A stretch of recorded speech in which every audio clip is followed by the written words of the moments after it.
Если вы тоже росли в 90-е, значит, нас с вами воспитывал один и тот же человек. Пока родители пытались хоть что-то заработать, мы оставались один на один с телевизором. К великому счастью, одной из главных звезд того телевизора был Сергей Супонев. Супонев — автор и ведущий лучших детских программ, которые когда-либо знала наша страна. Это «Марафон 15», такой серьезный тележурнал для подростков. Это «Звездный час», главное интеллектуальное шоу всех тинейджеров России. Это «Дэнди. Новая реальность», обзор компьютерных игр за много лет до Мэдисона. И это «Зов джунглей», веселые старты для мелюзги, за которыми почему-то было так интересно смотреть, даже если ты сильно старше. Сергей погиб в 2001 году, и с тех пор популярного детского телевидения в России, в общем, не стало. Про Супонева снято много фильмов, но все они скорее про личное. Нам же захотелось показать его работу и его характер, который позволял делать эту работу настолько ярко. Так что в ближайший час с небольшим про Сергея Супонева, человека, с которым мы не были знакомы, но с которым бесконечно дружили. Вперед! Значит, там была история, что можно было ответить на вопрос, прислать им ответ письмом, и тебя потом, либо приглашали, либо нет. И там был какой-то вопрос, я помню, что-то там, я не помню про что, но ответ был Мумитроль. Так. Какой-то сказочный персонаж, бла-бла. Я отправила, и прошел год. Год. Да, мне никто ничего не отвечал, я уже думать об этом забыла. И я прям помню этот день, я гуляла во дворе, и через двор бежит моя сестра с такой большой телеграммой. И говорит: Юля, иди сюда, тебя пригласили на «Звездный час». Это было просто вообще, это было... И родители мои, которые мы тогда не особо богато жили, я помню, мне купили новую юбку в секонд-хенде, собрались, и папа на машине со всей семьей поехали в Москву. Из Воронежа? Нет, мы тогда жили в Ульяновске. Юлия Ахмедова из города Ульяновска с мамой Еленой Константиновной. Ты получила телеграмму. Ты верила, что это не розыгрыш? Что Она это... у меня даже где-то хранится дома. У меня хранится телеграмма, кубок, диплом, 1 звезду я украла, потому что я думала на полном серьезе тогда, что у меня будут дети, внуки, и вот я им буду показывать, что мама выиграла в этой передаче. То есть мысли о том, что он как-то закроется, вообще не было. Было собеседование, когда они приезжали, когда был шок правды. Они же не верили, что они приехали в Москву. Шок, правда? Ну, конечно. Ты получаешь телеграмму, вас вызывают на «Звездный час» в Москву. Это неправда точно. Ты берешь билет, ты приезжаешь в Москву, тебя встречают. Это неправда точно. Ведут в 17-й подъезд в концертную студию Останкино. Опять вранье. Ну, это так не бывает. И везде неправда, и потом все правда. И у них был столбняк. Среди тех, кто выиграл «Звездный час», была довольно знаменитая сейчас леди Юлия Ахмедова. Вы запомнили ее каким-то образом особенным? Вот мой друг Игорь Сотников, он все помнит. Это в его копилку. Он мне сказал сразу, как только он увидел ее там в «Камеди», он мне сказал, говорит, это ж наша. Говорит, ты что, ты не помнишь, что ли? Ты что? И тут же нашел программу, тут же мне ее показал. Он говорит, Юрий, слава богу, господи, отличники выигрывают, очень хорошо. А откуда ты издалека приезжал-то, по-моему, да? Из Ульяновска. У нее отец военный, и когда у нее была финальная речь, она передавала привет всем школам, в которых училась. Там было примерно 5 стран и 8 городов. И это выглядело прям и классно, и пугающе одновременно. Я хочу передать всем моим друзьям, которые меня, может быть, помнят, привет. Это друзья из города, из Киргизии, Украины, России, Белоруссии. Ну все. Аплодисменты, Юле. Сколько писем вам писали? Это времена, когда почта была бумажной, когда ее загружали в мешках. И, в общем, сколько этих мешков было? Значит, сколько это, я не помню, это было безумное совершенно количество. По-моему, все-таки, мне казалось, то ли 5, то ли 3 тысячи, то ли в день, то ли в неделю. Это астрономическое количество, астрономическое. И от нас отказалась почта очень быстро. Отделение почты в Останкино, в близлежащем там каком-то там отделении почты на улице Королева, она отказалась от нас. Потому что это безумный какой-то объем. Все это дело переехало к нам, значит, на Академию Королева 12. Все это бедные 2 человек там каким-то образом все это, значит, группировали, все это в мешки, нам это все отдавали. Это безумное количество. Я думаю, что это тысячи, десятки тысяч в месяц. И кто-то это читал? Очаровательный совершенно редактор, вечный редактор, мой друг очень близкий, Игорь Сотников. Брал рукой, залезал в мешок, доставал какое-то количество писем И если в этом письме было, ну, хоть до какой-то степени грамотно написано чего-то про просьбу принять участие в «Звездном часе», была какая-то фотография, по которой можно было понять, что у него 2 глаза, там нос и 2 уха, мы его брали в свою программу. Желательно, чтобы не из Москвы. Вот это была главная задача, как, собственно, на всех программах центрального телевидения, как вы знаете, да? Нет. Я Из понимаю, Москвы, почему так. Ну, конечно. Москва — это мой родственник. Лучше это будет кто-нибудь из любого другого города. Его брать таким образом брать. Ну, как можно было 1000 писем? Куда их? Что с ними делать? Каким образом? Как можно было?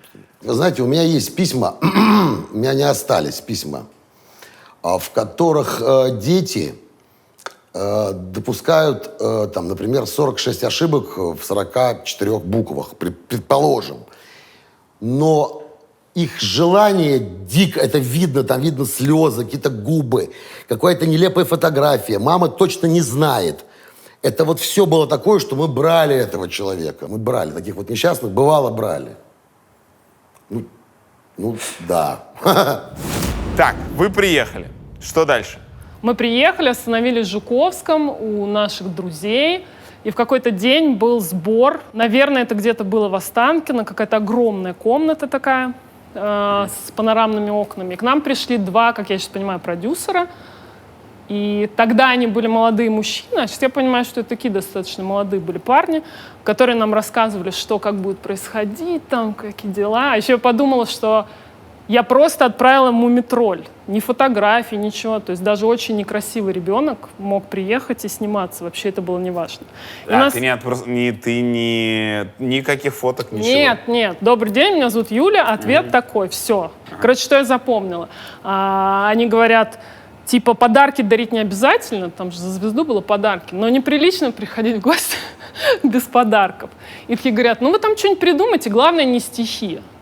Главное не стихи, потому что, говорит, ну если вы Пушкин, окей, а если это вот я приехал сейчас на передачу «Звездный час», то давайте без этого. А у нас не было никаких подарков, и это мой папа придумал, что, значит, в Ульяновске, значит, есть же, типа, Волга, и, типа, вода из Волги, и рыба. Мы набрали там прям в Останкино эту, значит, банку с водой. Прям в тубзике? Да, купили эту рыбу, ну, там же где-то. И я, значит, притаранила эту рыбу, воду, а Супонев, он очень круто, как я сейчас понимаю, стебал каждого из нас. Ну, значит, я решила вам подарить вторую нашу достопримечательность. Это Волжская вода. Волжская вода в банке. Да. Я с перепугу подумал, что это самогон сначала. Нет. Ну, мало ли. Это было не зажим, а наоборот расслабление. Вот то, что сейчас там Ваня Ургант делает. То есть было прикольно, потому что, например, когда я ему подарила эту воду и рыбу, помните, все вырезали, я что-то там, у нас есть достопримечательности, 2, Ленин и Волга, 1 у вас, а значит, все вот... оставили? Второго нет. И он пошутил, что говорит, типа, это и рыба. И он сказал, блин, Ленин сейчас выглядит прям как эта рыба. Какая-то такая была шутка. Все подрезали, естественно. Вот. И что я запомнила, рядом со мной стоял мальчик, который говорит, я хочу показать стих. Тут Супонев уже начал ржать, и мальчик начал говорить, я приехал прямо сейчас, что на передаче «Звездный час». Я не помню стих, но я помню, что вот эта рифма, которую нам дословно сказали вчера. Ну и он умирал, и все умирали. Он очень, была очень прикольная атмосфера на самом деле. Он очень много шутил, но очень мало входило, но все расслабились, потому что, ты сам понимаешь, дети приехали на какой-то вот просто Мекку, и мы там вот все были вот такие, и он очень прикольно, вот эти подарки, вот это все нас расслаблял. Что у нормального человека на уме, того ведущего «Звездного часа» на языке? Потому что его жену действительно очень любили там, дети, подростки. Он был свой, понимаешь? Он как бы... и даже с теми малышами, которые участвовали в «Зове в джунглях», да, он не то чтобы себя опускал до их возраста, он, наоборот, их немножко приподнимал, делал их чуть взрослее и разговаривал с ними не на сюсю-мусю, не на таком языке, а вот как бы и шутил с ними, и подкалывал их, и над собой подшучивал. И, в общем, такое честное отношение к себе, как к такому тоже, в общем, не идеальному и не такому дяденьке, который может менторски учить чему-то, сказать, это неправильный ответ, а вот это правильный ответ. Он как раз вообще никоим образом не давлел над детьми. Он, наоборот, с ними садился на одну лавочку, вот на одни качели, что называется. У нас не шло со «Звездным часом» совсем. Стоит ли об этом сейчас говорить, не знаю, но мы где-то полгода мурыжились с 4 ведущими. Ничего не получалось. Писали слова, в общем, и так далее. Парные видения, Бушмелев, Шмелева, 2 артиста из «Сатирикона», Володя Якубов и Владимир Большов. Алексей Якубов, извиняюсь. Ничего не получалось. И нас по сетке подняли наверх. Мы стали детской программой. А до этого такими были серьезными такими. И вдруг неожиданно, где-то весной,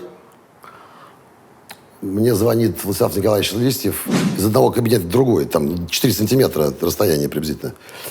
И говорит, зайди на секундочку. Я к нему захожу, и он смотрит в телевизор. Это человек, который умудрялся делать 28 дел одновременно. И смотреть телевизор, что-то писать, разговаривать по телефону. И он говорит, вот этот вот парень, мне кажется, он нормальный. И я говорю, я не знаю, по-моему, как-то гламурно. Я его видел там где-то раз по коридору гулящим, такой в кожанке, он такой с осанкой все время, Серега. Не, хороший русский у него, говорит, давай. Через 10 минут Серега был у нас в кабинете, в казаках, в такой толстой, такой кожаной коричневой куртке. Ну, красавец невероятный. И мы через где-то неделю или 2 уже начали с ним снимать. Там была история следующая, когда мы посадили родителей сзади. Потому что поначалу мы брали выпускников, ну, такие последние классы лицея МГУ. Ох. Это катастрофа. Это, ну, они Спиноза, Ландау, там, кто они, там, не знаю, там. Но они умнее, там, любого, там, нормального выпускника, любого института. То есть это было неинтересно? Это было неинтересно, совершенно верно. Они все знали. Все вопросы были практически впустую. Они знали все ответы на эти вопросы. Довольно странная была какая-то игра, какие-то очки дурацкие, в общем, все прочее. Потом мы поняли, что надо брать обычных пацанов и девочек, а потом мы решили, что надо брать их вместе с мамами и с папами. Она такая стала семейная игра. Но все равно ничего не получилось без Сереги. Ничего. Попалась сразу вот такая фотография. Это как раз относительно... Это он взрослый дядька здесь, я не помню, какой это год. Но вот что-то ему там лет 37-38. Застолье. Наверное, мамин день рождения, так думаю. Ага. Скорее всего. А это он намеренно ковыряется? Или... Специально. Просто обезьянничает. Слушай, а мама уже во взрослой жизни или кто-то еще никогда не делали ему замечаний из серии? Сережа, ну сколько можно дурачиться? Нет, по поводу дурачения мама не делает замечаний, потому что мама у меня тоже любит подурачиться и делает это до сих пор. Это я ей уже делаю замечания, что уже, хватит. Мама ему делала замечания относительно русского языка, и что он неправильно сказал в программе. Она секла и записывала, что он где не очень по-русски сказал. Где он там ударение не очень правильно. И она ему всегда, когда он приходил, выдавала на гора какую-то критику. В числе историй о его юности и детстве были и такие. Сережа, он решил, что он хочет быть журналистом, и в последний год в школе мама ему там на какие-то деньги, заработанные на гастролях, наняла репетитора по английскому языку. Там по-русскому, чтобы он сдал хорошо экзамены в университет. И вот она идет с репетиции. Так. И видит, что где-то там на лавочке со столиком сидит Сережа с его другом Мишей. Они играют в какие-то шашки. На лавочке у них висит сетка, из которой торчит лещ. И там же пиво в этой сетке. Ну и что, мама потом ругала Сережу и вот так вот ребром ладони стучала по дверному косяку. Я тебе там что-то... Надо сказать, что она вообще редко выходит из себя. Она наполовину немка, и женщина такая сдержанная, но спуску не дает никогда никому. Она очень блюдет свое, достоинство и свою точку зрения. Слушай, а это ваша мама, да? Да. Очень красивая. Да, мама. Ну, она и по сей день, несмотря на возраст, остается красивой женщиной. Но вот она такая очень... такая Катрин Денев. Когда ты выиграл? Во-первых, ты помнишь призы, которые тебе дали? Конечно. Я же до того, как я поехала, какой-то период они дарили поездку в Диснейленд. И я думала, прикинь, поездка в Диснейленд. Потом они начали приглашать какие-то группы, и я смотрела передачу, я была фанаткой Иванушек Интернешнл тогда, и они там для кого-то пели. И я думаю, господи, если бы я там была, я бы умерла. И оказалось, что, мне тоже пели, чай вдвоем. Я тоже чуть не умерла. Это очень... Кстати, дядя Сережа меня больше всех там поддерживал. И нам подарили видеомагнитофон. У меня не было видеомагнитофона дома. И, в принципе, ничего не предполагалось, что он когда-нибудь появится. То есть это была дорогая вещь. То есть мы этим видеомагнитофоном отбили всю нашу поездку. И он до сих пор у мамы моей стоит. Мы на него записали мой эфир «Звездного часа». Это была вообще фантастика. Они мне подарили видеомагнитофон. Очень рады, что в твое детство существуют такие передачи, на которых можно на халяву заработать вот такие видеомагнитофоны. Мне очень вовремя произошла вся эта штука, потому что мы в очередной раз переехали. Я в сентябре шла в новую школу. Я шла в новую школу, и я, поскольку В это Ульяновске было... или в другом уже городе? В Ульяновске. Поскольку это было 31 августа, я на несколько дней опоздала, а я переходила в новый класс. Там. Ну, как-то там директору мы сообщили, я уж не помню. Я приехала, значит, позже, там, числа, например, 3-4, пришла в школу и решила никому не говорить. Ну, и то есть, там, конечно, проблемы, ты типа новенькая, там как-то со всеми как-то там общаешься, не общаешься, и когда-то, по-моему, к концу сентября показали эфир. А ты же не знаешь, когда эфир? Ты просто каждый понедельник всей семьей там заряжаешь видеомагнитофон, вы сидите, ждете, и в какой-то понедельник не было же анонсов, там в интернете ничего не посмотришь. В какой-то понедельник показали. Так. И я на следующий день проснулась знаменитой. Вот это был тот эффект, который у меня больше никогда не было такого повторения в жизни. А что это значит? Ну, расскажи, что это значит в 97 году. Я, значит, понимаю, что я иду в школу. То есть эфир в понедельник, во вторник я, значит, иду в школу. Я иду в школу, во дворе мне там что-то, мало людей, потому что их в первую смену. Но я захожу в школу, и ребята, которые тоже заходят со мной в школу, разные всех, они вот так на меня все косятся и показывают пальцем. Я пришла там в классе аж какой-то ажиотаж, там урок. И потом у нас даже был отдельный классный час, где учительница, значит, всех собрала. Я сидела лицом к ним, и они мне задавали вопросы, как это все прошло, я давала ответы. Это, ну, просто, это было какое-то... Я сразу стала, знаешь, такой очень популярной девочкой в школе, да. Ну, то есть вот это ощущение, когда на тебя тыкают пальцем и шепчутся, я думаю, да. Ну, прям... Вы же дарили киндеры. Часто. Набор киндеров, кажется, победителю не всегда, но бывал.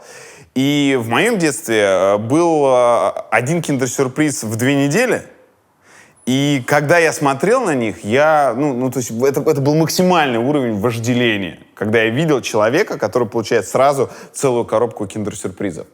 Во-первых, откуда все это бралось, а во-вторых, была какая-то особенная реакция на эти призы или особенная конкуренция на эти призы со стороны детей? Спасибо вам. Кстати, воспоминания. Это не киндеры были, во-первых. А что это? Яйца? Это окей были яйца. Это были не киндеры. Вот. Это были сладкие призы, которые были прописаны в сценарии. А не киндеры, потому что киндеры дорогие, а окей попроще были. У нас в то время, Юрочка, не было жестких рекламных обязательств между телекомпанией, между джинсой и реальным кадром и всем остальным. Такого не было. Ну, между строк читайте, не знаю. Часть призов, которые были стартовыми, это были телевизоры в то время, скажу вам, телевизоры, какая-нибудь Акай какой-то там, или, ну, весьма приличные. Такая, как... Они спонсором «Спартака» были как раз в те годы, да? Возможно. Точно. Да, но у нас были глобальные сети нашими спонсорами, а Листьев, он обладал невероятными дружескими связями, причем не такими насильными, это было на уровне телефона. И первые призы появились у нас просто так. И они стали уже таким атрибутом неотъемлемым. Значит, вот такой музыкальный центр какой-то, да, второе место, это, как правило, плеер, при том, что в то время это имело цену. Это не так, чтобы продавалось за 2 копейки. Да? Но парадокс... Правда. Что значит имело цену? Да, он мог не работать. Я вырос в Москве. Нет, я вырос в Москве. Это не то, что имело цену. Я смотрел и не верил, что вы им реально их отдаете. Что вот люди пришли, выиграли, и у них это по-настоящему будет. Это я еще в Москве вырос. Не в Северодвинске, не в Ульяновске, не в Сургуте. А знаете, мне кажется, что было главным из призов? Я вот так помню, мне так кажется. Да. Главное была майка. Мы ее отдавали. В которой они участвовали? Да. А если еще и преподал им какой-нибудь рюкзак, Ну, вдруг у нас там появлялись деньги, и мы там, бывало, давали рюкзаки какие-то там вот, «Звездным часом». Ну, это катастрофа. Это тот... Ну, я вам скажу, там была девочка, по-моему, из Северодвинска. По-моему, я могу ошибаться. По-моему, почему-то в башке у меня Северодвинск. Спустя какое-то время, после ее выигрыша, Юр, она выиграла в «Звездном часе», приехала, ну, в общем-то, не из-за угла. Ей сделали музей в школе. Вы понимаете, до какой степени жизнь серенькая, что она главное звено, и у нее ярче, скорее всего, в жизни ничего, ну, я не знаю, даст Бог, не будет. У нее было вот это вот то, что вы говорите, скорее всего, какие-то сладкие большие там призы, рюкзачок, какой-то телевизор и так далее. Видимо, фотографии с Сережей, какая-то группа выступающая. Мы это понимали все. Мы это абсолютно понимали. Что, в чем мы участвуем, мы абсолютно понимали. Что это какое-то такое вот самое большое, возможно, в жизни у человека происходит. Понимаете, какая штука? Серега относился к категории людей, о которых можно сказать, что он был легкий человек. Легкий – это очень широкое понятие. У него был непростой характер, он был мужик, это факт. Но он был абсолютно одаренный Богом тем, что вообще полагалось бы дарить только актерам. Он был совершенно обаятельный человек. В абсолютном смысле этого слова. Вот, ну, на самом деле, я сейчас вспомнил, он ведь не был актером. Тут нельзя говорить о каком-то там сверхдаровании. Но при всем при этом я совершенно убежден. И это не я придумал. Животные и дети удивительно точно чувствуют хорошего человека. Но по какой-то загадочной причине. Вот к нему идешь, он начинает орать. А другой человек подходит, улыбается, слюней в сопли. То же самое с собаками. На это хвостом виляет, на этого крысятся. Каким образом Сережка, повторяю, не обладающий актерским дарованием, он не был актером. Но как только он входил в кадр, вот все, что происходило вокруг него, все невероятно. Начинало с ним общаться, и такое ощущение, что они все любили друг друга, но если даже не любили, то, во всяком случае, давным-давно были знакомы. И первыми были травоядные! Пожалуйста, ловите этот банан ваш, и победа тоже ваша! Церемония награждения! Как появился «Зов джунглей»? Это продукт Сереги Супонева и его режиссера, нашего общего режиссера Паши Забелина. По-моему, мне так кажется, что этот продукт появился не случайно. Вообще это детская забава. Это нормальное просто валяние дурака с маленькими детьми, да? С которыми Серега потрясающе умел обращаться каким-то непостижимым мне образом. История была, по-моему, основана на том, что пришел спонсор в виде сиропов, на которых были изображены животные. И вовсе не русского леса, вот ни разу. Потому что я помню панду и обезьяну, вот это точно я помню. И вдруг неожиданно Серега, по-моему, если я не буду врать, он пришел, давайте сделаем детскую программу, вот такую, это будет, наверное, круче, чем мы просто будем делать такую какую-то рекламу какую-то дурак. Вот, по-моему, и все. Слушайте, ну у нас на Первом канале была программа «Лего-го». Ну вы что, не помните? Не то, что не помню. Я помню, что победитель едет в Леголэнд. И все, я думаю, так, материться нельзя. Вот это да, люди на космическом корабле улетают туда, куда я никогда в жизни не слетаю. Я каждый выпуск смотрел. Я помню Федора Стукова не по фильме «Родня», а по «Лего-го», который он показывал. Поэтому так, то есть это рекламные программы, это программы, которые основаны вокруг рекламных интеграций, но становились хитами. Вечером в среду, после обеда, сон для усталых взрослых людей. Мы приглашаем тех, кто отчаян, в дикие джунгли скорей. Я правильно понимаю, что это единственный ведущий Первого канала, тогда ОРТ, который выходил в эфир в шортофанах? Да, это с этой шляпой. Ну, конечно. Ну, конечно. Юр, я вам расскажу вот что. Про шортофаны и про его эту, значит, каску, эту африканскую. Серега не был худым пацаном. Ну, ни разу. Ни одного раза. Это не от того, что он ел целыми днями. Ну, вот такая у него конституция. Кость у него широкая, там, да. У него красавица, мама и папа никогда не был таким уж там жиртресом. Ну, он заслуженный артист России такой. Вот Серега был такой крепкий. Но в кадре он тек. Очень. И он это знал.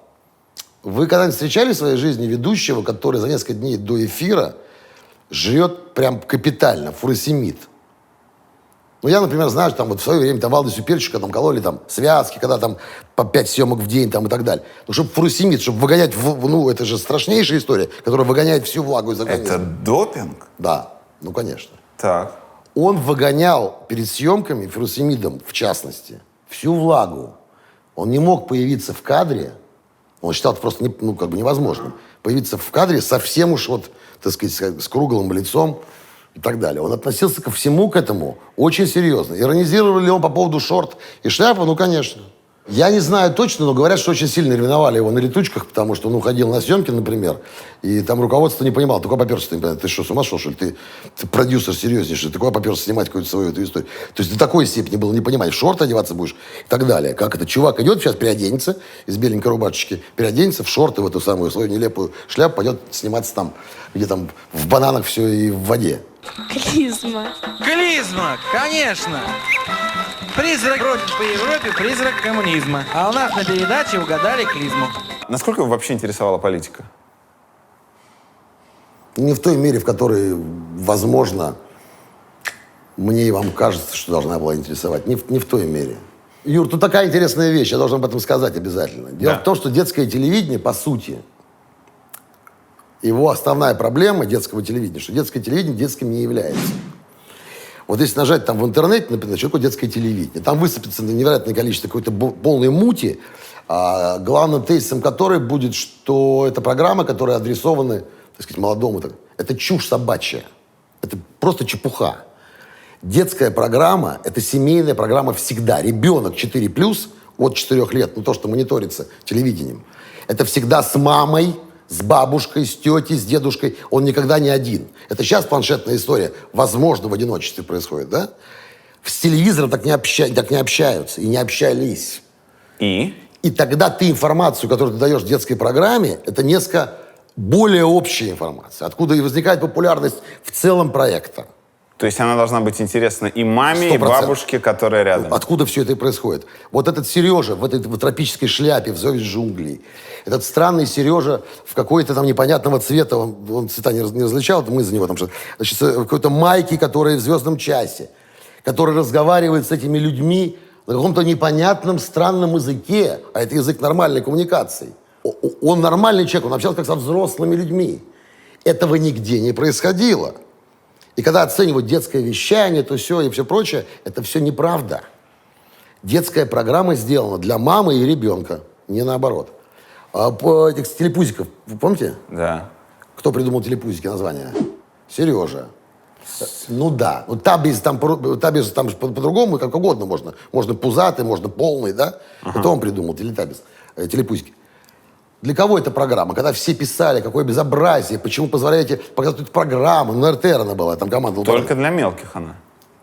2 раза, конечно. Ну, тогда в то время же был крики и оры. Англичане нас учат, как воспитывать детей. Ребята, ну, послушайте, тебе отдали миллионы там, фунтов стерлингов, чтобы понять, что ребенку 2 раза нужно, и что эти вот телевинки и все эти они сделаны для того, чтобы этот глаз воспринимал от 0 и до какого-то возраста. Другой разговор, что эта программа была сделана в целом для мерчендайзинга. Она не была сделана там чисто для того, чтобы смотреть. Для мерчендайзинга, то есть сделать популярными этих зверей Да. и продавать их конечно. мелким. Но сам факт. Мама, это не для тебя, мама. А вот «Звездный час» для тебя. Вот «Зов джунглей» для тебя. В совхозе «Зов джунглей» созрел богатый урожай моркови. И вот, да, приветствуем руководство совхоза «Зов джунглей», очевидно, в моем лице. Я просто помню момент, когда выдающийся певец или танцор из группы «Хай-фай», как его там, вряд ли Митя, вот второй там, да, Тимофей. Человек с накачанными мышцами. Вы себе не показываете, да. Вот, короче. Да не, я бы не против таких был бы. Да? Да. Вот. Он подошел после конца к одной из программ «Звездного часа» и сказал: «Сергей, а я на ваших программах рос». А он Серый говорит: «Я на твоих песнях сдохну». Это абсолютно, это доподлинная что-то история. Он циничный Серый был очень. Водка плохо. Супер Нинтендо хорошо. Когда вы смотрели на, условно, программу «Зов джунглей», взрослый мужик одевается в шорты, еще более дурацкие, чем мои, вот эта вот каска, как вы это воспринимали? Вы хохотали, вы говорили: «Серег, ну ты чего?» Никогда я ничего не говорил. Но удивительное дело. Больше мне то есть заниматься нечем. Вообще телевизор не смотрю. Но я очень много Я вас раз, понимаю. никогда в жизни не смотрю телевизор, но очень много раз я смотрел «Зов джунглей». И мне было просто с профессиональной точки зрения интересно. Он купался в этом. Причем это было настолько естественно, ему это нравилось. Единственное, что не может выдать, или, там, скажем, солгать, это глаза. У Сереги были замечательные глаза. И еще раз повторяю, дети почувствовали бы фальшь сразу. Все сломалось бы к чертовой матери. Не было бы этой передачи. Где-нибудь бы рев на знак, кто-нибудь бы ушел, что-нибудь из-под палки. Так не бывает. Они играли. Заставить детей играть, да еще в такой массовке, невероятно трудно. Попробуйте прийти в детский сад, войти в группу и заставить их играть. Не получится. Попросить можно, увлечь можно, с ними начать играть можно. Заставить очень трудно. Начнут орать, разбредаться. Маленькие, у них свои интересы в своей голове. Каким образом, магнетическим образом он их к себе привлекал, я не понимаю. Я много раз смотрел, мне было даже интересно. Я на себя примерял. Я не стесняюсь и не боюсь быть смешным в кадре. Он не был смешным. Он был абсолютно естественным в этих дурацких шортах, в этой шляпе. Он с ними разговаривал на равных. Это не каждый может. Нет, не каждый. Я с этой точки зрения смотрел, я вспоминаю я об этом с удовольствием, как вообще легко вспоминать о хорошем человеке. С течением времени переломал собственное представление о действительности, чему меня учили всю жизнь. И я сказал, ты в книжке об этом написал. Я абсолютно убежден, что хороший человек – это профессия. Ой, разве? Абсолютно. Абсолютно точно. Вне зависимости, чем ты занимаешься, хороший человек – это профессия. Я почему-то сейчас вспомнил неожиданный случай популярности Сережи. 95-й год. Матч «Спартак-Русинборг». 4-2. Значит, 4-2. Никто не знал про 4-2. Вечером Сережа приехал ко мне. Моя в тому времени очаровательная мама готовит ужин. Ничего не предвещает беды. Ну, конечно, там пару грамм, безусловно, надо было выпить. Неплохо себя вели. За рулем ездили выпившие. Безобразие. Ну, просто форменное. Ну, как-то нас вот сохранило. Безобразие. И параллельно должны посмотреть на матч из Норвегии, значит. Ну, и матч, как помните, да? Плохо 0-2. очень. 0-2. В общем, никуда не годится. У меня Я причем помню, что телевизор у меня был справа, уже неинтересно. Что-то думаю, ну какой 0-2? Ну что за чушь какая-то? В общем, поэтому лишняя рюмка, вторая, третья. А потом вдруг 1-2, 2-2, 3-2 и каждый следующий гол и так далее. Все бы в этой истории было бы неплохо, если бы не одно обстоятельство. Сережа в этот день купил очень, очень мощное ружье. Пневматическое, но мощное. Ну вот если бы мы проиграли бы, ну и мощное. Ну мы расстреливали там какой-то журнал в коридоре там у меня в подъезде. Ну, видимо, этим бы ограничивались. Но 4-2 «Спартак» выиграл. Значит, внутри там какое-то количество спиртного, плюс еще позитив нечеловеческий. Там Кеченов, по-моему, 2 гола забил. Невероятно это... Черчесов на воротах, секундочку. Так, чтобы было... Да, стопудово. Его на полгода вернули, да. Ну, до такой степени, да. Вот. И вдруг Сережа говорит, поехали в Москву. Ну, так что ж, в Москву. Ну, так мы и были в Москве. Я, конечно, естественно, поехали. Стрелять чего будем стрелять? Ну, идиоты. Значит, стрелять мы решили в фонари. Но фонари стреляли, очень плохо разбиваются. Нам нужно было в том состоянии... Плохая история, да? Нам нужно было, чтобы бденс был. Вот, чтобы был бденс. Вот это вот. Ты стреляешь, чтобы был бденс. Ну, потому что журнал пробил, но ничего интересного. Ну, что такое? Бденс. Значит, московские фонари, к сожалению, бденс не делали нифига. Почему-то непонятно. Они так вот только раскачивались. Потом попробовали мы... Хулиганье, да? Ужас. А время знает счет? Меня не посадят сейчас? Никуда? Ну, хорошо, пусть посадят. Потом мы решили, что телефонные будки очень привлекательные. Ну, идиоты. Ну, там вообще никакого интереса. Просто дырку делаешь, и все. Ну, там триплекс или как. Ну, даже не взлетается. Потом пожалели будки. Ну, как-то некрасиво, что это будки. Вот. И потом... А все это происходило в новой машине Сережи, Ауди, на секундочку, с потушенными фарами в центре Москвы, значит, где Сережа сидел вот таким вот образом. Он вот так вот ехал, с ружьем на вид, абсолютно точно дробовик. И я почему-то, вот ехал вот так. Что это меняло, честно говоря. И мы почему-то поехали на улицу Горького. Сережа решил, что... То есть Тверскую? Ну, для меня на улице Горького, да, Тверская, где стояли в то время поздно вечером нехорошие или хорошие девушки, жаждущие, так сказать, секса и наживы. И он решил, что будет очень клево, господи, что я рассказываю,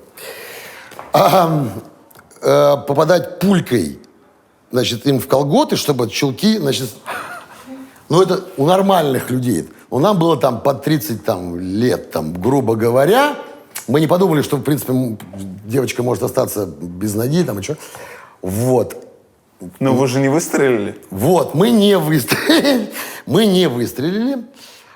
И, видимо, когда мы решились вот на такую акцию, там была очередь из желающих не это делать, а, значит, заниматься покупкой, значит, живого товара.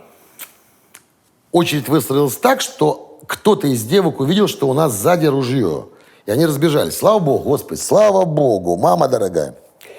И вдруг, как в этот момент, появляются менты, представители милиции, значит, с люстрой, и начинается погоня. Ну, из меня гонщик, в общем, надо сказать так, ну, точно не Алан Прост ни разу, вот. И я зачем-то вот решил пойти, ну, видимо, виноват Русенборг, ну, безусловно, тут очевидно, да?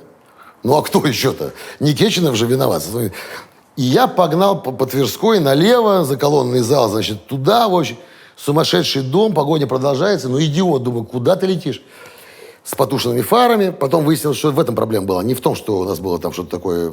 И нас ловят около Пушкинского кинотеатра, где счастливые милиционеры, которые поняли, что на всю жизнь им хватит денег, потому что погоня, потому что только что они подошли, там и лежит ружье, потому что двое влом пьяных чуваков. Но они понимали, что на всю жизнь хватит денег точно, и один из них узнал Серегу. И это был столбняк. Он понимал, я так думаю, алгоритм был такой. Или очень много денег, скорее всего, или моя дочка будет играть в «Зове джунглей». Это выяснилось позже. Потому что денег у нас не было. У нас не было, так сказать, и прав. Когда они счастливые нас вытащили наружу, я говорю, ребят, бессмысленная история. Денег нет. Но в то время, к сожалению или к счастью, наказания были же не очень такие. Они, как правило, носили такой не очень крупный характер. Я говорю, выход у вас один. Дети есть? Он говорит, есть. Сколько лет? 7. Я говорю, «Зов джунглей» — это его мечта. Я говорю, давай телефон. Он говорит, у меня нет телефона, говорит милиционер. Я говорю, а у соседей? У соседей есть. Вы где живете? Я говорю, Малоникитская, вас проводить, вы точно позвоните. Это, по-моему, вот предел популярности. И никакого не то что наказания, благодарность, когда он привел своего ребенка на программу. Ну, мы как порядочные люди. Это что за пример, сейчас я рассказал? Я не знаю. Это по популярности? И эпохи. И эпохи, безусловно. Да? Да. Давайте уточним. Но вы же согласны, что то, что вы делали, это беспредел? Это жутко, отвратительно, мерзко. Это, я сейчас вспоминаю, у меня просто мурашки по коже.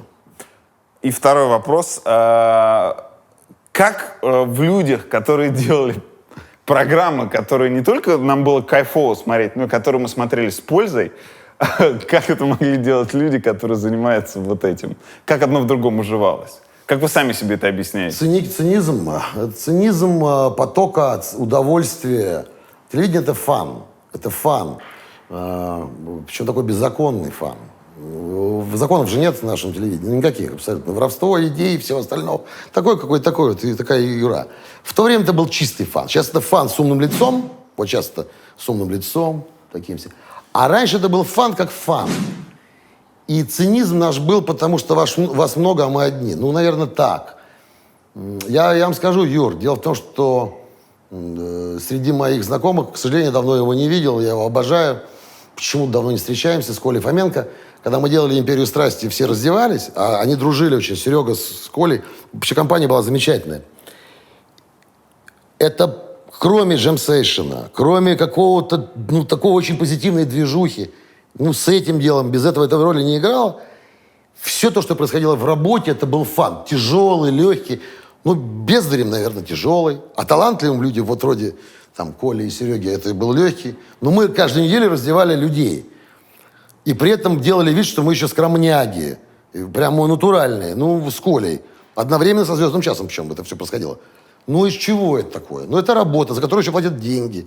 А ты занимаешься тем, что ты, в общем, от чего-то получаешь удовольствие.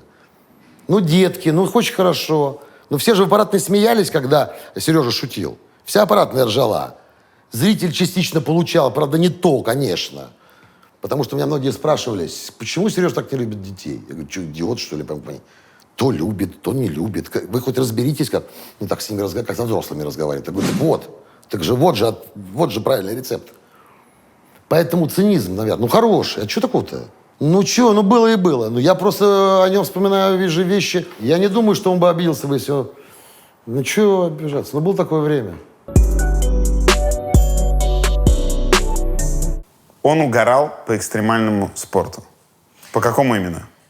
Я думаю, что... Сейчас немножко издалека. Я думаю, что он начал приобщаться к нему в момент как раз какого-то жизненного кризиса.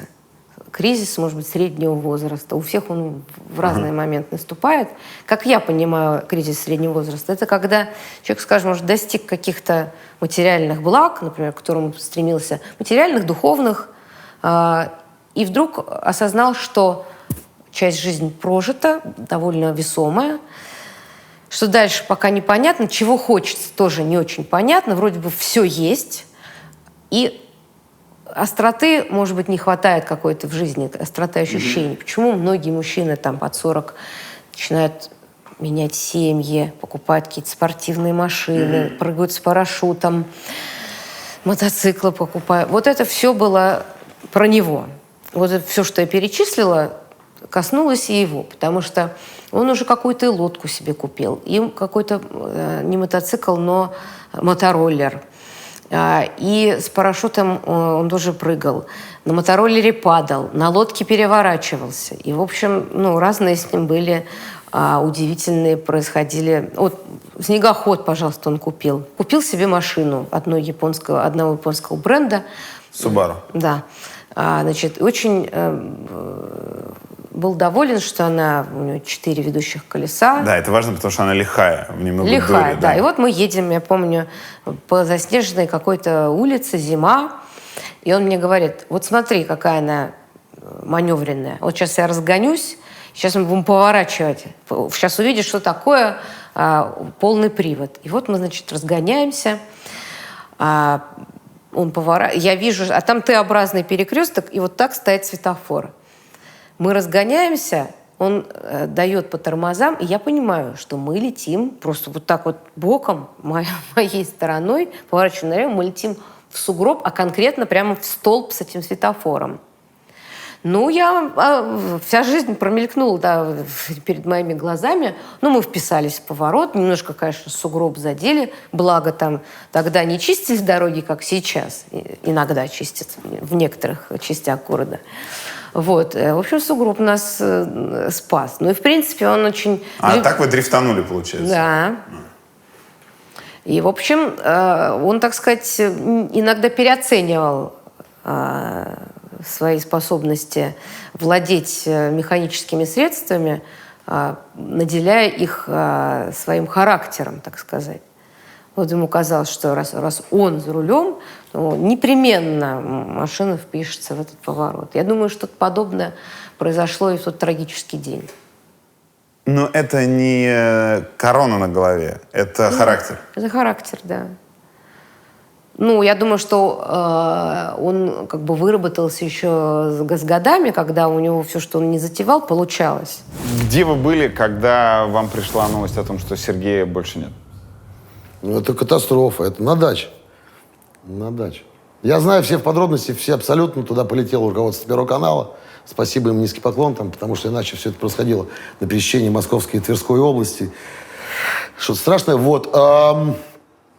Ехать было бессмысленно, хотя, наверное, было. Я тот день вспоминаю, просто мне кажется, что для большинства людей это было такая, как сказать... Во-первых, слушайте, уровень родства. Ну вот когда друг, знаете, когда друг. Ну как, он же не может умереть, ну как-то. Ну мама не может умереть?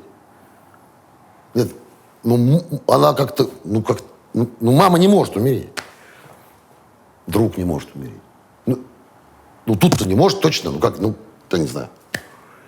Ну, это это ерунда, какая-то чепуха, так не бывает. Да как это? Серега, да не может быть. Да кто это? Наврали. Что это? Куда это? Тут не очень важна грань теплоты. Сегодня мы в ругани, сегодня мы поругались чуть-чуть. Тогда это такая, как это? Куда это? Чего это? Да нет. Да ну как это? Куда это? Я узнала одна из первых. Тогда интернет работал через dial-up, через телефонную сеть. У меня был компьютер, года 2 как. Я сидела в интернете, где-то в IRC-чате, общалась там, что-то там. В общем, я занималась своими делами до где-то часов 2 ночи. То есть телефон был занят. Родители легли спать. Вот только я отсоединилась от интернета, раздался звонок ночью. Звонил наш общий друг и сосед, бывший сосед по лестничной клетке моих родителей, Ваня Аникеев. Вот он задал вопрос, а можно услышать, почему-то он ко мне не обратился, наверное, он был в каком-то тумане и в зашоре, можно ли услышать маму Сережи Супонева? Я говорю, она спит, а что такое? Это Лена, его сестра, что случилось? Вот он мне сказал, что Сережа погиб, и как погиб. Вот так и так, с какими-то там подробностями, такими, такими очень неприятными касательно именно специфики его гибели. Лен, ты тогда скажешь маме, я уж тогда не буду больше звонить, ты тогда и скажи. Я сказала почему-то, да, конечно. И, повесив трубку, какое-то количество времени, как это, наверное, всегда бывает, невозможно это осознать. Это же как в кино, какая-то глупая улыбка вылезает. Это не может быть этого. Потом вот это состояние такое, оторопь, непонимание, как мне сейчас подойти к маме. А я, пройдя мимо их комнаты, я еще жила с ними, пройдя мимо их комнаты, я увидела, что она лежит, читает, она не спит. Я пошла налить себе какой-то воды и вернулась обратно в комнату, потом опять на кухню. То есть я как-то металась, я никак не могла понять, что мне делать. Как мне сказать? И у меня какой-то вырвался, наверное, нечеловеческий крик. Просто какой-то там какой-то такое. И мама прибежала, подумав, что что-то случилось с кем-то из моих друзей. Потому что там годом раньше моя институтская подруга попала в аварию, чуть не погибла. В общем, тоже был такой сложный момент. Я помогала ее мужу. В общем, тоже было, они переживали за меня, хорошо будучи знакомым с ней. Там маленький, неважно, это вообще другая история. И она прибежала, что случилось, и я была тем самым человеком, который принесла вот эту похоронку ей. Это ужасно тяжело. Никому не пожелаю. Если коротко и без подробностей, что произошло? Он гнал на снегоходе по замерзшей Волге. Да, и очень странно, что он врезался в речной причал, в лодочный. Который, то, что хорошо видно, когда это река, а снега нет, и то, что под снег уходит зимой. Да, именно так.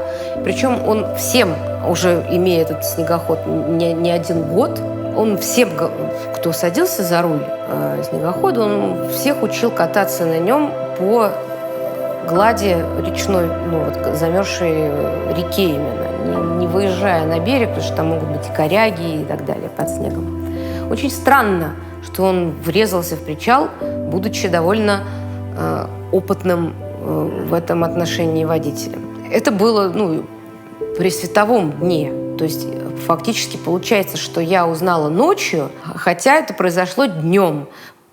Просто все это время, поскольку это же авария, там милицию вызывали, скорую помощь, его не трогали его тело, он успел там замерзнуть уже за время, пока ждали, пока туда приедет скорая и милиция. И я знаю, что Константин Львович с Сашей Файфманом, по-моему, если не ошибаюсь, в этот момент уже ехали в Тверскую область, мчались на машине, только это стало известным. Там с ним был его хороший приятель, товарищ настоящий.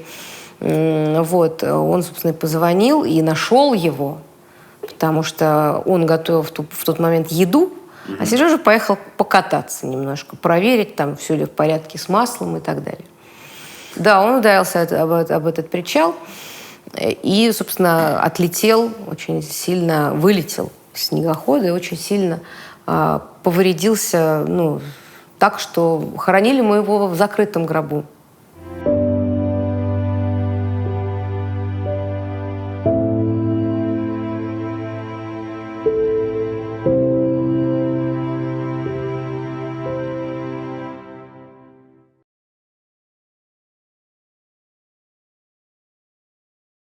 Программа «Возможно, все».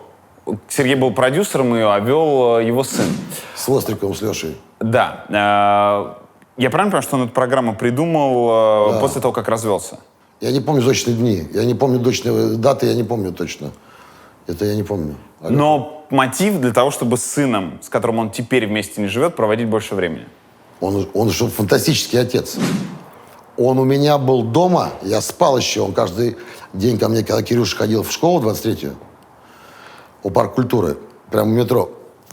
Он привозил его из Крылатского, привозил и сразу ехал ко мне, там, минуя магазин, правда. Вот, и приезжал ко мне, это был каждый день.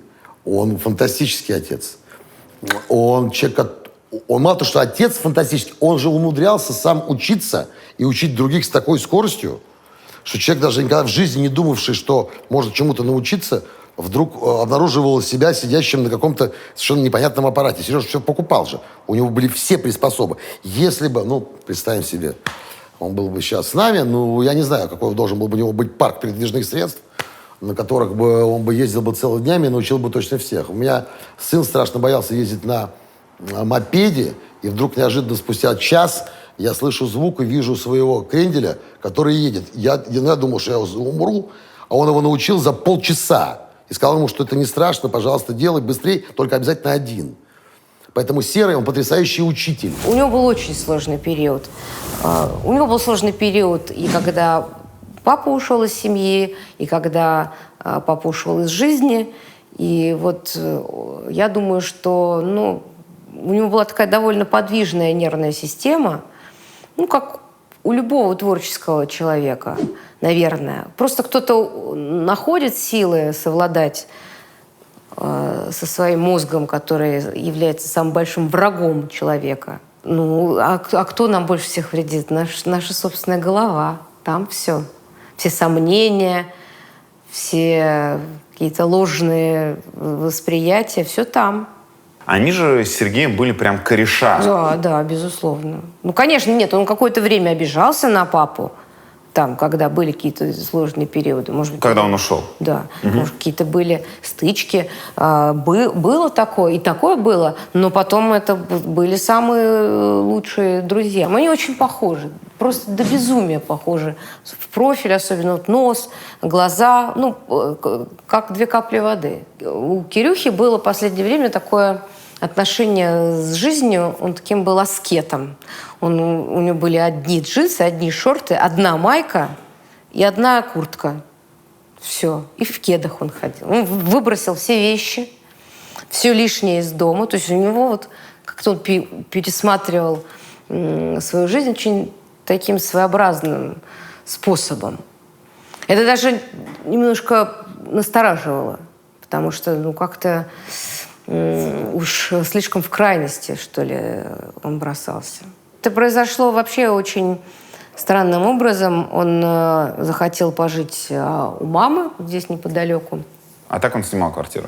Нет, он жил в Крылатском, в квартире, где жили Лера с Сережей и с Кириллом, как в пору, когда они были семьей. Вот. Лера переехала вот в Сережкину квартиру, а Кирилл, когда Сережи не стало, а Кирилл там остался жить. Ну, может быть, ему там было в какой-то момент тяжело одному жить.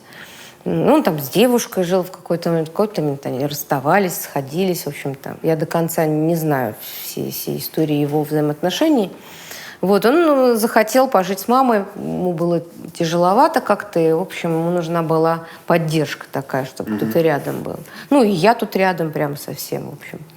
И ко мне он там приезжал, ночевал, мы там договаривались, что он что-то по хозяйству будет делать. Я его старался какими-то делами нагружать. И он поднялся за вещами, оставив автомобиль включенным, он был за рулем. Он оставил машину заведенной. Лера спросила, не подняться ли с ним. Он сказал, не-не, я сейчас приду, посиди. Вот. И он поднялся, не было его там 5, 7, 10 минут. Она стала ему звонить, не подходит. Звонит, не подходит. И когда она поднялась наверх, было уже поздно. Как Лера объяснила? Лера искала какое-то объяснение, почему? Ну, конечно, искала. Я ее, наверное, год-полтора, после там похорон, и ее, опять же, она мне позвонила, опять же, мне пришлось сообщить маме, бабушке, соответственно, Кирилла, что теперь и внука с нами нет. Еще таким трагическим образом.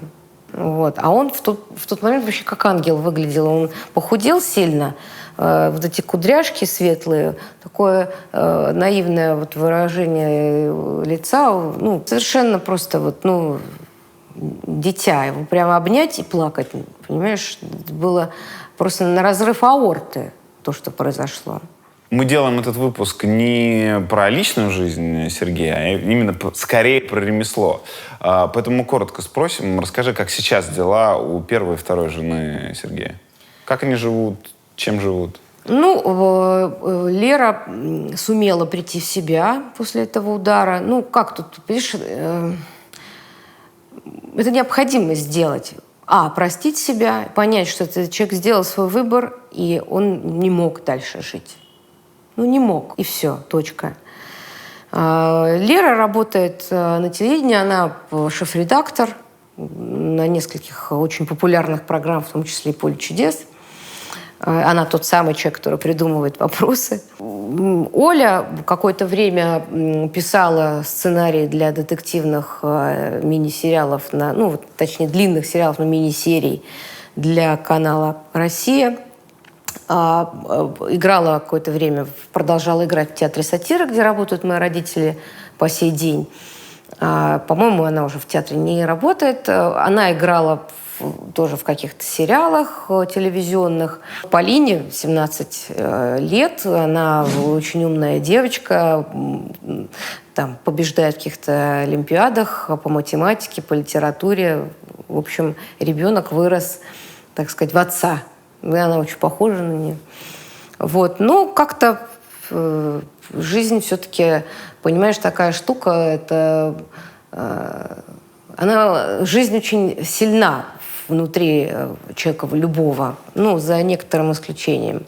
Это знаешь, как если ты случайно наступишь на цветок, один цветок завянет и помрет, а другой вырастет, скажем, с какой-то зарубкой, но, тем не менее, вырастет. У нас тут во дворе взяли и отрубили все ветки у деревьев, у тополей. Так насколько сила жизни велика, что они все равно обросли листвой. Поэтому обрубив у нас в какой-то момент все ветки, мы все, каждый по-разному, были такими голыми, без листвы, столбиками безжизненными. А все равно листва, куда невозможно деться от этого. Это природа. Все равно найдет место, где появится новый росток жизни. Как Сергей предложил вам стать кумом? Позвонил, сказал: Аркадьевич, почему-то я так хочу. Хорошо, сказал я. Хотя я никакого к этому отношения вообще не имею. Я сказал ему об этом. Он сказал: ничего. Понимаете, к религии, он захотел, там еще кто-то был, по-моему. Но, понимаете, как сказать, все воспоминания о Сереге настолько трепетно теплые, это я о мужиках сейчас говорю, и я как мужик это говорю, и я знаю, что я говорю, они действительно такие светлые. Он один из тех людей, из-за которых я перестал ходить на прощание с кем-то. Много раз это было. Я до такой степени шандарахнул это по башке. Я настолько был убит этим, что я, по-моему, полдня вообще не разговаривал. Я еще раз повторяю, мы не были друзьями. Я не работал вместе с ним. Но мы были хорошие, добрые знакомые. Не более чем. Мы начали улыбаться, мы обнимались при встрече.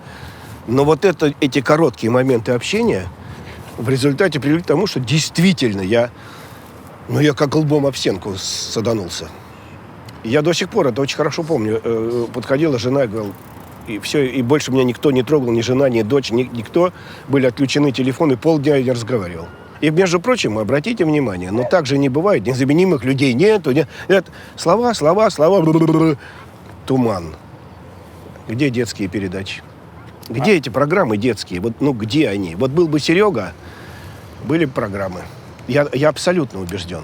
И в кадр с ребенком не каждый может войти. Вообще кто, где? Нету. Ну как? Так же не может быть. Вот что такое незаменимый человек? Это нельзя сказать, что нам не нужно детское телевидение. Это неправда. Нам не нужно плохое детское телевидение. А хорошее, наверное, нужно. Хорошее, доброе. Для таких малявочек, которые вместо заезженных мультиков смотрели бы для себя и про себя. И могли бы в этом участвовать. Нет уже. Значит, все-таки есть незаменимые люди. Но так же получается так.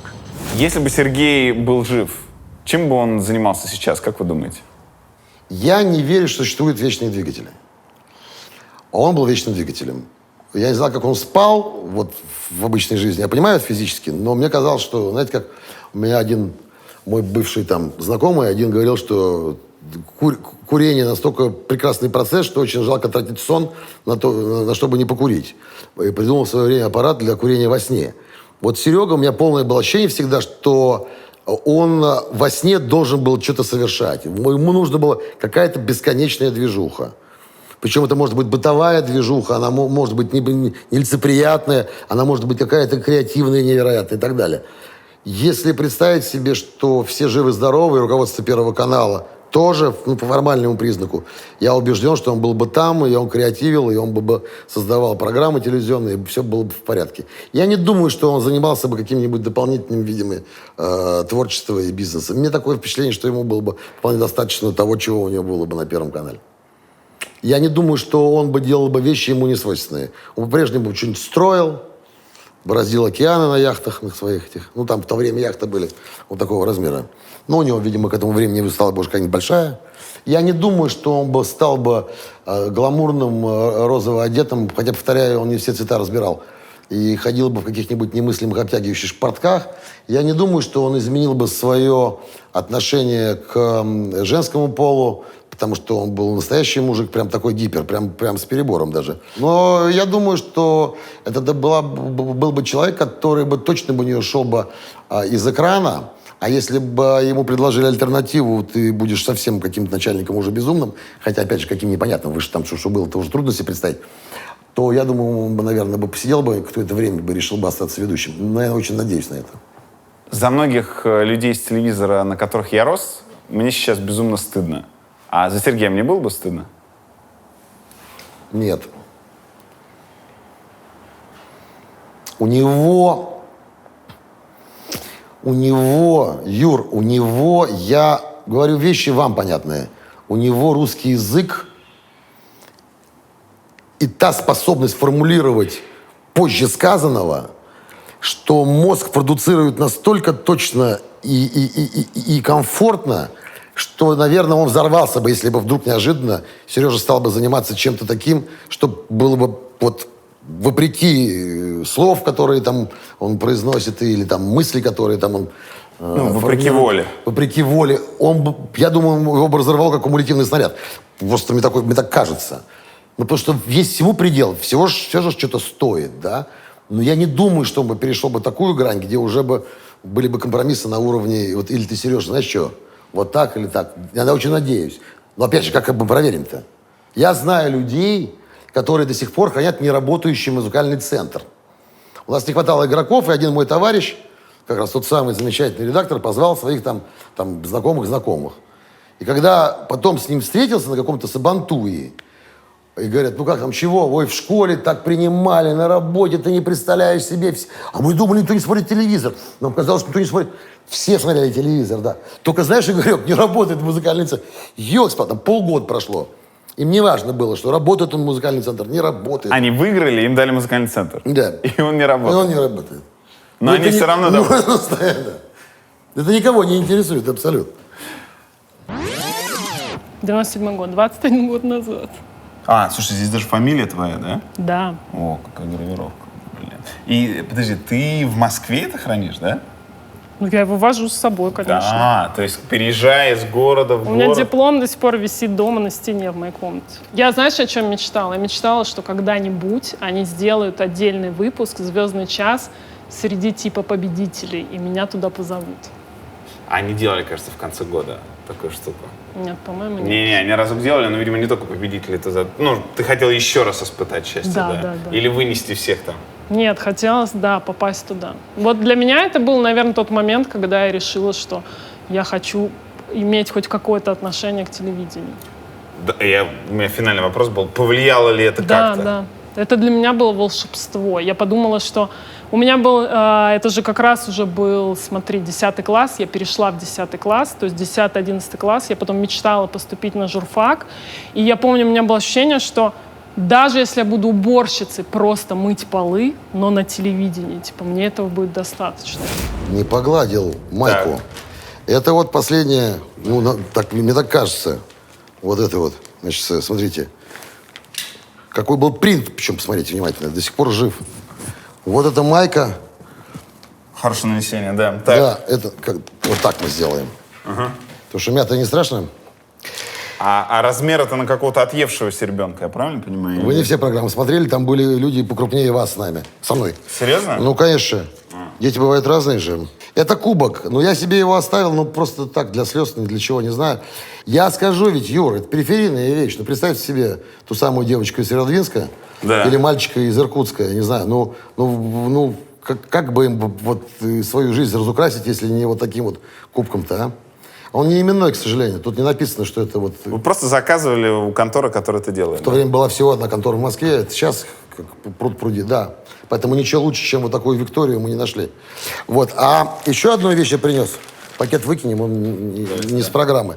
Вот эта вот штучка, она легла, собственно, в основу программы. Я напомню, что когда я познакомился с Листьевым, с Владимиром Николаевичем, потрясающим, вот, и когда он сказал, надо делать викторину, я мгновенно вспомнил про то, что у меня дома есть такая вот игра, это игра, которую мне подарил дедушка мой.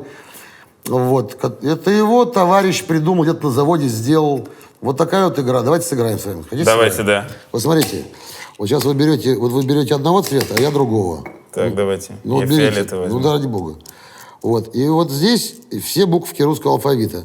Вот. Значит, мы берем вот так вот. Так. Берем вот так. И так вот делаем, и они должны упасть одной стороной кверху. Вот. Второй тур, помните «Звездного часа»? Там самое длинное слово надо было составить. Там выкатывались кубики, Да. и из них нужно было сделать слово. Вот смотрите. И у у кого нас- длиннее, тот чемпион. Совершенно верно. У нас Ну, там тут было кандидат. много вариантов было. Там один из вариантов просто сделать несколько слов. Но главное, каждый из которых должно быть там существительный, в единственном числе и так далее. И вот мы с вами можем играть. Вот, пожалуйста, видите, какие буквы? Как уж повезло. Так. Вот второй тур «Звездного часа». Он сразу же родился. И мгновенно- Давайте прямо сейчас сыграем, кто Пожалуйста. кого вынесет. Делайте только не одно слово, а делайте сразу много слов. Почему? Давайте. Вот сделайте так, чтобы вы использовали все буквы.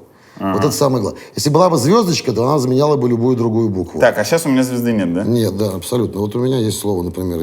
Да, это вот прямо сейчас мы с вами сыграем. Так, я начну со слова «пап». Да, хотя в то время вряд ли бы это слово я бы, Да, у вас да. бы принял бы. Серьезно? Конечно. И Пинта? Не, Пинта приняли бы. У меня одну букву не хватилось. Так, вы решили таким образом, да? Ну, хорошо. Если бы я составил из всех букв вот максимальное количество, да, там слов, да, если у меня все было, вот эти вот кубики были бы задействованы, то игра прекращалась бы. Ну, я в любом случае проиграл. А у вас? Лоза, врун, бог. Ну, у меня очень плохо. У меня слишком много гласных. У меня и краткое какого-то... Ну, а почему? Помогите мне, давайте. Пожалуйста, вот делаем вот так. Вот делаем. Слушайте, вы просто мастер спорта. Ну ладно, по блин, этой штуке. послушайте, давайте, как будто вы проиграли. Ладно, мне будет приятно. Пани. Алло. Пани. Просто супер. Пани. И нам осталось одну букву пристроить. Да. Ну вы просто как жонглируете. Да, Так. Бора, Роба. Роба! Елки-спалки, все. Так, то есть я выиграл, да? У вас же одна буква осталась непристроенная, а у меня... Благодарю, благодарю. Хочешь, не хочешь, днем или ночью чудо придет. Знаешь, не знаешь, не угадаешь, где нас найдет. Веришь, не веришь, в сказку поверь лишь раз. Поверь, днем или ночью чудо откроет дверь. Я прощаюсь с вами вместе с Максимом и надеюсь, что мы увидимся с вами через неделю. Если все будет хорошо у нас в жизни на канале ОРТ. Меня зовут Сергей Супонев. До встречи. Пока.